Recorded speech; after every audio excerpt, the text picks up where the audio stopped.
y'all. It's Dale here from Old Southern Kitchen and Garden, and as you can see, the table is full today because today's video, I'm trying something a little different. Instead of showing you how to cook one specific thing, I'm going to take you through a meal we're making.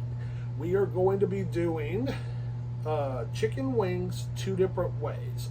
One with a slight gravy that we're going to have with our garlic mashed potatoes, which I'm not going to show you how to make because there's a video for that, so go check out that garlic mashed potato video.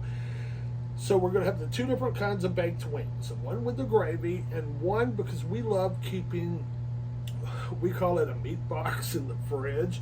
It'll have like grilled chicken in it, it'll have grilled sausage, it'll have grilled steak, grilled pork, so that whenever we're slightly hungry, like if Chuck gets in late at night and he's finally hungry, not wanting food because he's been around it all night, he can pull something out of there, put it in a tortilla, make a sandwich, I just eat it cold out of there because I love cold chicken, steak, sausage, all that. So the just seasoned wings are going to go in the meat box. The ones with the gravy we're having tonight over the mashed potatoes. I'm going to show you how to do cornbread, the way you should do cornbread, the way it tastes best. We are doing a little veggie mix here, which is not really a veggie mix. It's something that's everybody in the South eats. Sliced tomatoes and cucumbers. So that's the first thing we're going to do so I can get these tomatoes and cucumbers back in the fridge. All I've done, I don't know if Chuck can see this or can come into this, we've sliced up a cucumber and some tomatoes. We put salt, pepper, I put a little garlic on top of it. Now, you can use either balsamic vinegar, you can use an Italian salad dressing mix, whatever you want. Today, I'm just using this honey balsamic vinaigrette.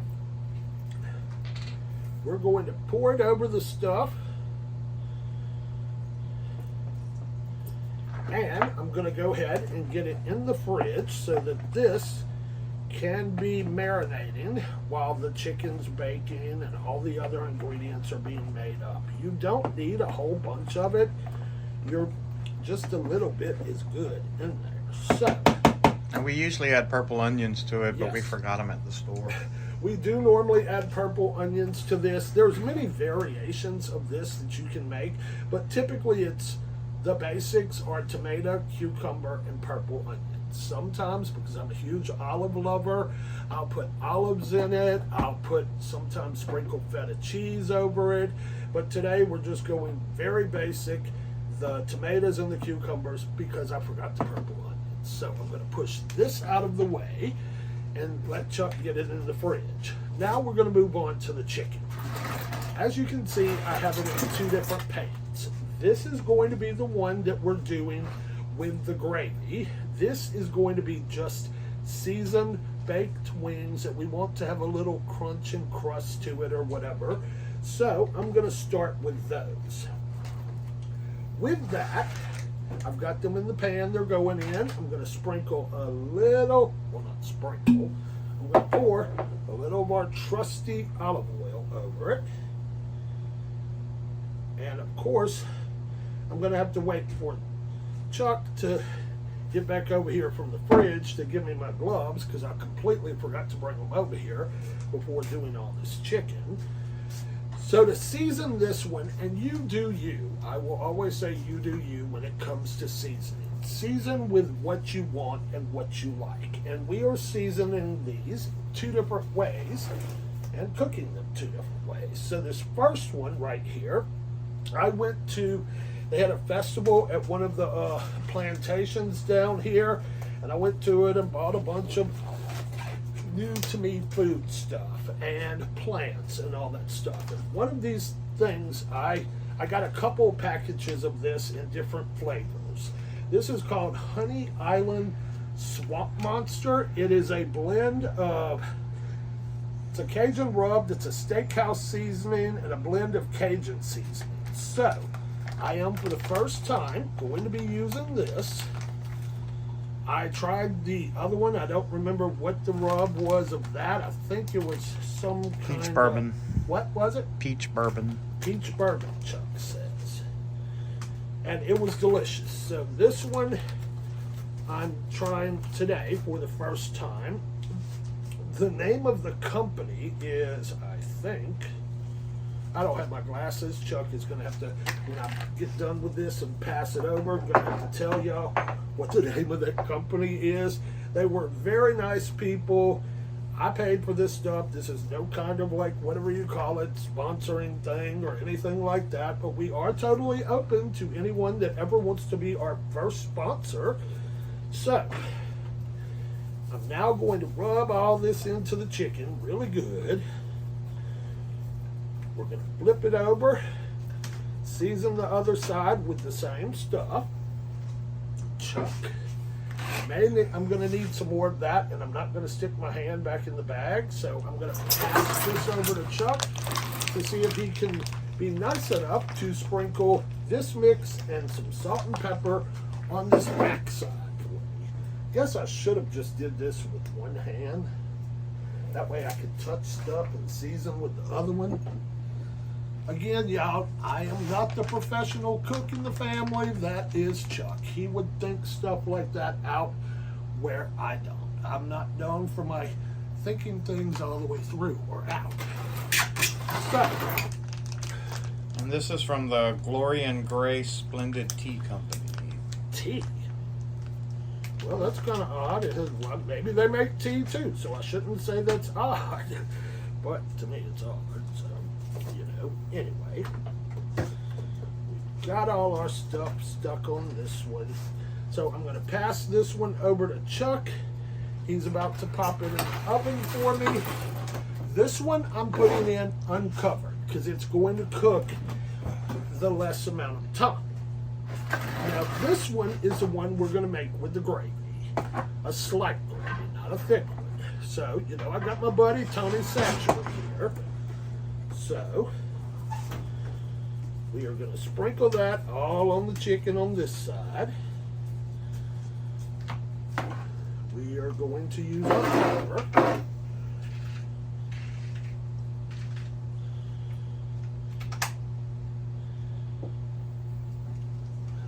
And we're going to use light salt because Tony's has salt. Where is my garlic? My garlic's in my tub down here. Still using that one hand that is free and not contaminated by chicken stuff.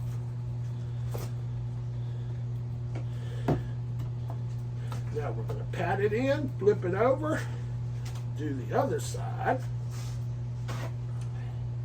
Baked wings are something that we love, and we have baked wings so often. We're big baked wing people. Let's see. Chuck, anything you want to tell them while I'm seasoning this up? I don't know, baked wings are just an everyday meal. We bake them, we barbecue them, we stew them. Something quick and easy to eat. You could actually fry those really good. Chuck, I'm sure the people kind of want to know, where have you been? Because I've been doing the cooking videos, and you're the big-time chef, you know. It's been crazy at the restaurant this last month. We have a college in town and graduations coming, so a lot of families have been visiting. Lots of proms, lots of private parties, so I've been working 24/7, 70 to 80 hours a week.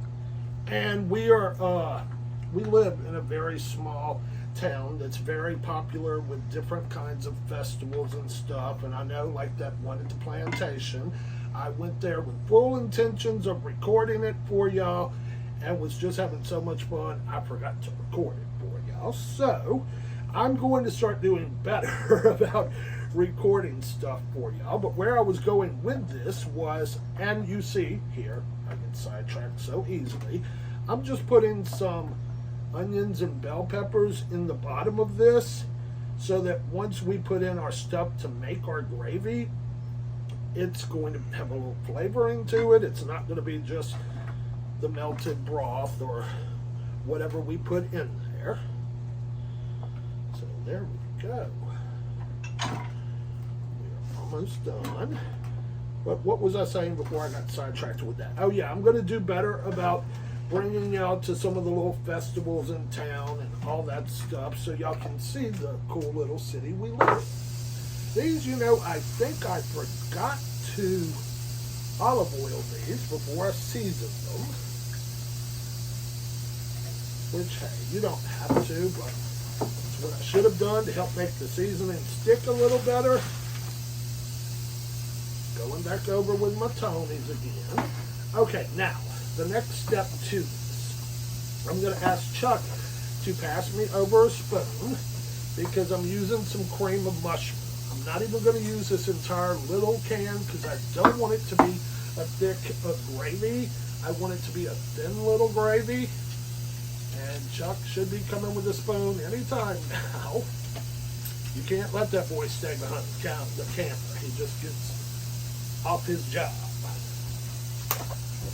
Take this off. We're going to put a few dabs of this cream of mushroom all around here. And like I said, I'm not even using the whole can, really, because we don't want this to be some heavy gravy thing. Y'all know I love me a big, thick gravy, but this is not one of those. So, I'm now going to take some chicken broth and pour in here. And be careful with the amount of seasoning you use in this, because if you're using a store-bought broth, you know they're very salty. These cans of, honestly, I'm just going to tell you because I know I'm going to mess up anyway, I call them cream of crap because there's cream of mushroom, cream of chicken, cream of broccoli, so I just in general call them cream of crap. The cream of crap can be full of salt too. I did purposely get a low sodium one, so we've got some salt in here, some in the broth, and Tony Satchery, he got some salt in here. So this one is done. What I'm going to do now is wrap this one. The other wing should take between 30 to 45 minutes to be ready. This one I'm going to wrap, and after 30 minutes I'm going to take the foil off and finish cooking it that way, so it can brown and all that stuff. And look, while I'm talking, I forgot to put my paprika on here, because paprika to me does not really have a strong taste, but paprika is great for giving your stuff some color. And I want my chicken to have some color. So I'm pushing this over to Chuck, and I'm going to go grab my cast iron out the oven, because the next part of this I'm going to do is to show you the cornbread. So, see you soon.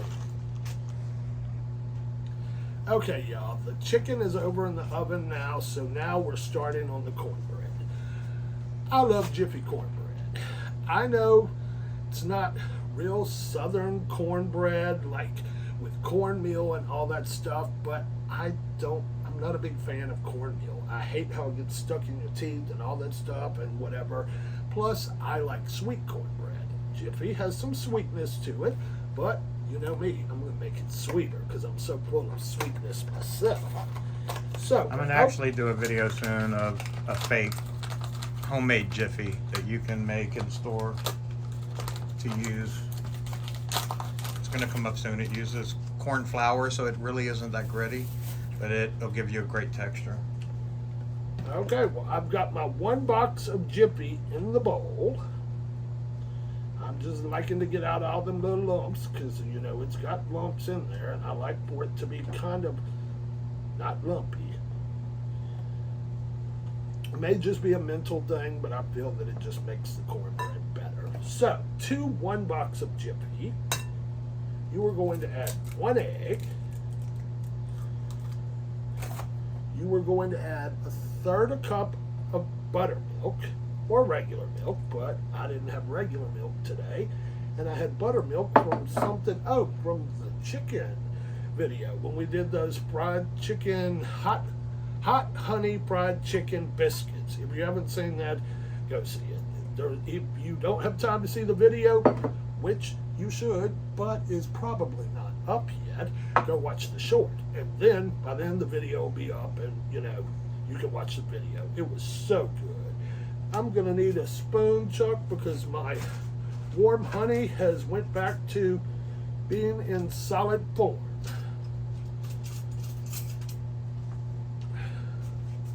Let's see. Oh, Lord, y'all. Told y'all, I'm a klutz. Yeah, Chuck's going to have to warm this back up in the microwave for us because that is not coming out of there. So, by the way, that honey, you do not have to add to it to make a box of this cornbread, and it'd be really good. You just need a box of the cornbread, the milk, and the egg. But, like I said, I'm going to make it a little sweeter. That's the point of the honey. So let me move some of my stuff out of the way while I'm waiting on Chuck right here, who might have to give me a touch more buttermilk. I don't know. As soon as I pour the honey in and get to mixing, we'll find out about this. Let's see. Pour my honey in.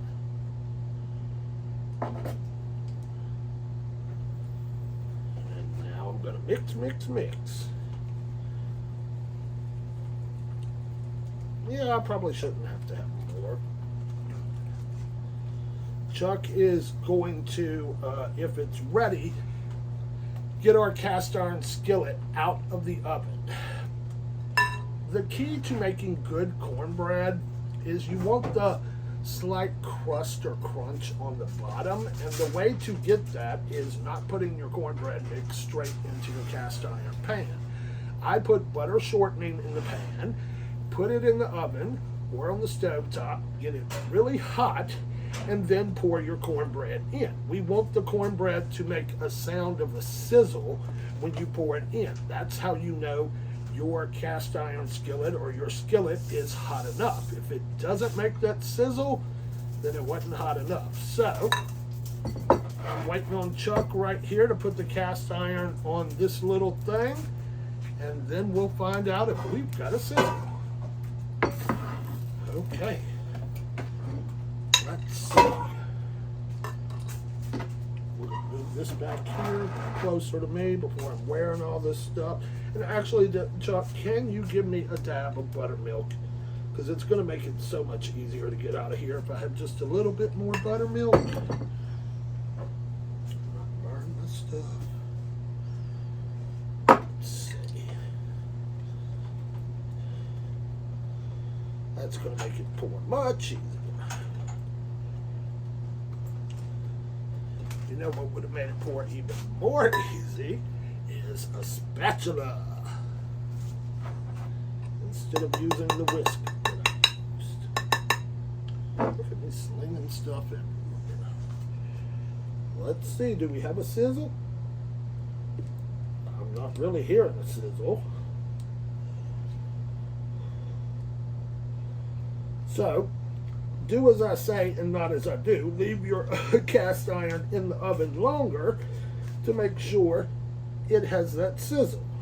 As long as the cast iron's hot, it'll basically what it's going to do is create a crust on the top and the bottom of the cornbread. So, we are now going to get our cornbread into the oven with the wings. And I will see you back whenever all of this is done to show you our finished product. Okay, y'all, the cornbread is out of the oven. I've melted a little butter and added a little honey to it too. Since honey's in the cornbread, why shouldn't honey be on top of the cornbread with the butter? So I'm tired of, don't have the patience for that. So I'm just pouring it on here, and we're going to spread it all around the cornbread.